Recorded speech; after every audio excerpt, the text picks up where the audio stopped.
केदारनाथ सिंह। प्रतिनिधि कविताएं। पानी की प्रार्थना। प्रभु, मैं पानी पृथ्वी का प्राचीनतम नागरिक आपसे कुछ कहने की अनुमति चाहता हूँ। यदि समय हो तो पिछले एक दिन का हिसाब दूँ आपको। अब देखिए ना, इतने दिनों बाद कल मेरे तट पर एक चील आई। प्रभु, कितनी कम चीलें दिखती हैं आजकल। आपको तो पता होगा कहाँ गई वे। पर जैसे भी हो, कल एक वो आई और बैठ गई मेरे बाजू में। पहले चौंक कर उसने इधर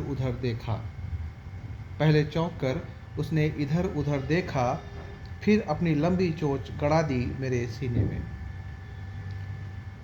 और यह मुझे अच्छा लगता रहा प्रभु, लगता रहा जैसे घूंट घूंट मेरा जन्मांतर हो रहा है।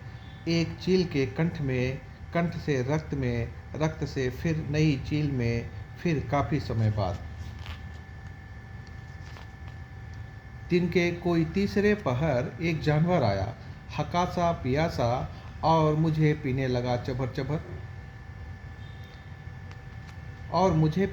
चभर चभर। इस अशिष्ट आवाज़ के लिए क्षमा करें प्रभु। यह एक पशु के आनंद की आवाज़ थी, जिसने बेहतर कुछ नहीं था उसके जबड़ों के पास, जिससे बेहतर कुछ नहीं था उसके जबड़ों के पास।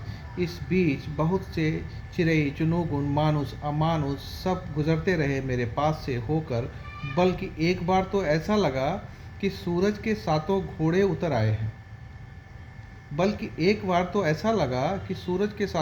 उतर आए हैं मेरे करीब, प्यास से बेहाल।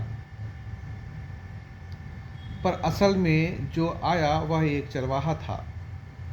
अब कैसे बताऊं प्रभु, क्योंकि आपको तो प्यास लगती नहीं कभी, कि वह कितना प्यासा था। फिर ऐसा हुआ कि उसने हड़बड़ी में मुझे चुल्लू भर उठाया। और क्या जाने क्या उसे दिख गया मेरे भीतर, कि हिल उठा वह, और पूरा का पूरा मैं गिर पड़ा नीचे। शर्मिंदा हूँ प्रभु, और इस घटना पर हिल रहा हूँ अब तक, पर कोई करे भी तो क्या। समय ही कुछ ऐसा है कि पानी नदी में हो या किसी चेहरे पर झांक कर देखो तो तल में कचरा कहीं दिख ही जाता है।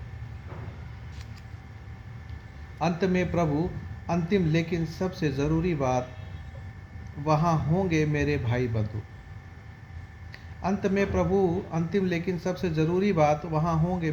बंधु, मंगल ग्रह या चांद पर यहाँ पृथ्वी पर मैं यानी आपका मुँह लगा यह पानी अब दुर्लभ होने के कगार तक पहुँच चुका है।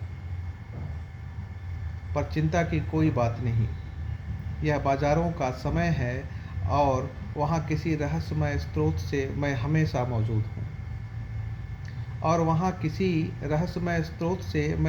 मौजूद हूँ। पर अपराध क्षमा हो प्रभु, और यदि मैं झूठ बोलूँ तो जल कर हो जाऊँ राख। कहते हैं इसमें आपकी भी सहमति है।